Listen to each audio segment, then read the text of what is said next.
कि संध्या काल के समय 4 कर्म निषेध हैं। 4 कर्म संध्या काल के समय करने ही नहीं चाहिए, चाहे कैसी भी परिस्थिति हो, कि 4 कर्म न करें। कौन कौन से?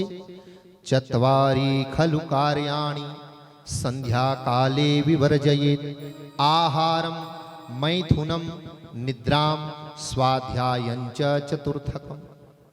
4 कर्म। पहला कर्म है आहारम, अर्थात भोजन नहीं करना चाहिए। मैथुनम, स्त्री प्रसंग काम वासना नहीं लानी चाहिए। निद्राम, सोना नहीं चाहिए। और स्वाध्यायंच चतुर्थकम, स्वाध्याय पढ़ना लिखना नहीं चाहिए।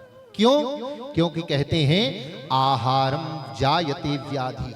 संध्या काल के समय यदि भोजन कर लिया जाए, कुछ खा पी लिया जाए, तो वह व्याधि रोग को प्रदान करने वाला होता है।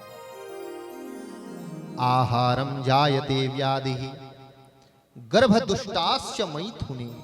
संध्या काल के समय यदि स्त्री प्रसंग किया जाए तो वह स्त्री जो गर्भ धारण करती है उससे पापी या दुष्ट प्रवृत्ति वाला बालक या बालिका ही जन्म लेती है।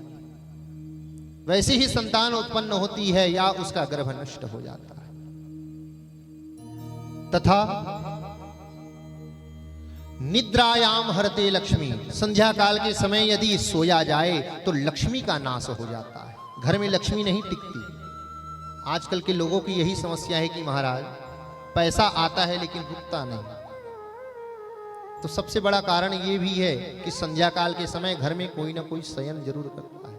अधिकतर घरों में हमने देखा है संध्या काल के समय जिसके घर में यदि कोई शयन कर रहा हो तो उस समय लक्ष्मी नाराज होकर के उसके घर से चली जाती है।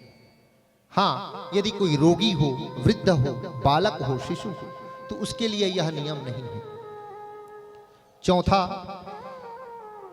संध्या काल के समय पढ़ना लिखना क्यों नहीं चाहिए? तो कहते हैं स्वाध्याये विस्मरणम ध्रुवम। पढ़ोगे तो, लेकिन पढ़ा हुआ ज्यादा समय तक आपको याद नहीं रहेगा, आप भूल जाओगे। इसलिए संध्या काल के समय तो प्रभु का स्मरण ही करना चाहिए, भजन करना चाहिए, भगवत कथा सुननी चाहिए।